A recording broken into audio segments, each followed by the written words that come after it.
చుక్కకూర recipe. Hi friends, ఎలా ఉన్నారు? Welcome back to my channel.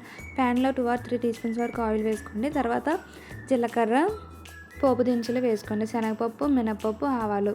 తర్వాత ఎండుమిర్చి సన్నగా కట్ చేసుకొని వేసుకోండి. కచ్చాపిచ్చాగా దంచుకున్న వెల్లుల్లిపాయలు కూడా వేసి ఆపండి. కాసేపు వేగిన తర్వాత కరివేపాకు వేయండి. కరివేపాకు వేగిన తర్వాత మీడియం సైజ్ ఉల్లిపాయను కట్ చేసుకొని వేసుకోండి. ఒక 2 పచ్చిమిర్చి కూడా అందులోనే వేసుకోండి, బాగుంటుంది. ఆనియన్స్ బాగా వేగే వరకు వేపండి, రెడ్డిష్ బ్రౌన్ కలర్ వచ్చే వరకు. వేగిన తర్వాత ఒక టమాటో నీట్గా చిన్నగా కట్ చేసుకొని వేసుకోండి. టమాటో బాగా వేగే వరకు వేపండి. ఎలా అంటే ఆ టమాటోలో ఉన్న పైన ఉన్న పీలు వేరయ్యే వరకు కొంచెం బాగా వేపండి. అప్పుడైతే టేస్ట్ అనేది బాగుంటుంది. మీడియం సైజ్ 3 కట్టలు నేను చుక్కకూర అయితే తీసుకున్నాను. దాన్ని బాగా కట్ చేసుకొని కడిగండి.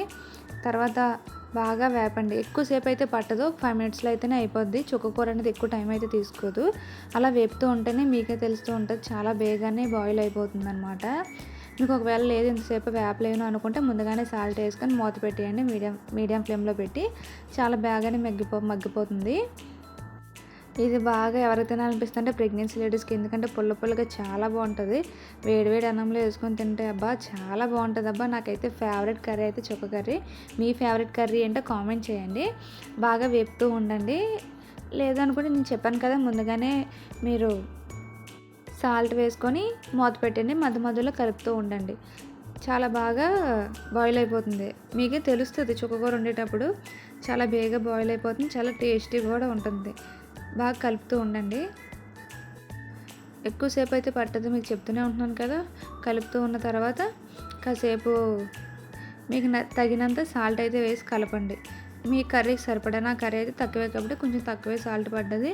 నేనైతే కలుపుకుంటూ ఉన్నాను అనమాట. వేడి చుక్కకూర అయితే రెడీ అయిపోయింది. మీకు ఎలా అనిపించిందో మీరు రెసిపీ ట్రై చేసాక కామెంట్ చేయండి. ఖచ్చితంగా బాగుంటుంది. నాకైతే చాలా బాగా నచ్చింది. మా ఇంట్లో అయితే చాలా బాగా మెచ్చుకున్నారు కూడా. మీకు ఎలా అనిపించిందో కామెంట్ చేయండి. చుక్కకూర అనేది వేడివేడి అన్నంలో వేసుకొని తింటే చాలా అంటే చాలా బాగుంటుంది. Please subscribe my channel.